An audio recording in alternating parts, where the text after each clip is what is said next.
Hello বন্ধুরা, দেখো আমি একটা বলেছিলাম ম্যাগির পকোড়া খাওয়াবো। এই যে ম্যাগিটাকে আমি দিয়েছি করে সেদ্ধ হতে, তারপরে বাকিটা করে নিই। তারপরে এই পেঁয়াজ লাগবে, লঙ্কা লাগবে, ডিম লাগবে আর একটু কর্নফ্লাওয়ার লাগবে। এগুলো দিয়ে মোটামুটি একটা ম্যাগির পকোড়া হবে। এটা পরে আমি আবার দেখাচ্ছি, হয়ে গেলে আমি বাকিটা দেখাচ্ছি। আমি বলেছিলাম ম্যাগির পকোড়া করব। এই যে পকোড়াগুলো ভাজা হচ্ছে, দেখো তোমরা। কী কী দিয়েছি সেটা বলে দেবো। কী কী দিয়েছি বলতে, কর্নফ্লাওয়ার দিয়েছি, ডিম দিয়েছি, পেঁয়াজ, লঙ্কা, নুন আর ওই ম্যাগির মশলাটা দিয়ে মোটামুটি একটা তৈরি করেছি। এই যে এটা তৈরি করেছি। এবার পকোড়ার মতো এগুলো তেলে ভাজছি। বন্ধুরা খেয়ে দেখবে, খুব ভালো লাগবে। একবার তো ট্রাই করো বন্ধুরা। দেখো এই যে ম্যাগির পকোড়াগুলো ভাজা হয়ে গেছে, আরও ভাজছি। এই ভেজে সবগুলো ভেজে নিই। আমার কিছু বাড়িতে গেস্ট এসছে, চটজলদি কী করে দেবো, বাড়িতে সেরকমটা কিছু নেই। তা আমি ভাবলাম যে কী করে দেওয়া যায়। তা এইটা মাথার মধ্যে এলো, তা চটজলদি করে দিলাম। দেখো বন্ধুরা, ওদেরকে সার্ভ করলাম এই যে প্লেটে সস দিয়ে। দেখো কি সুন্দর দেখতে লাগছে না, কালারফুল। তোমরা বাড়িতে করে একদিন খেও বন্ধুরা। হয়েছে বল? দারুণ হয়েছে, দারুণ, এত সুন্দর হয়েছে।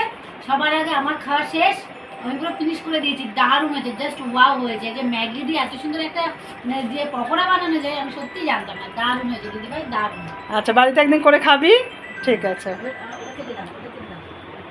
একসাথে একসাথে না না, এই যে ফোন ধরে আছে, এই যে আনতে আমাকে খেতে দাও। তোমার মাথা থেকে এই বুদ্ধিগুলো কি করে আসে?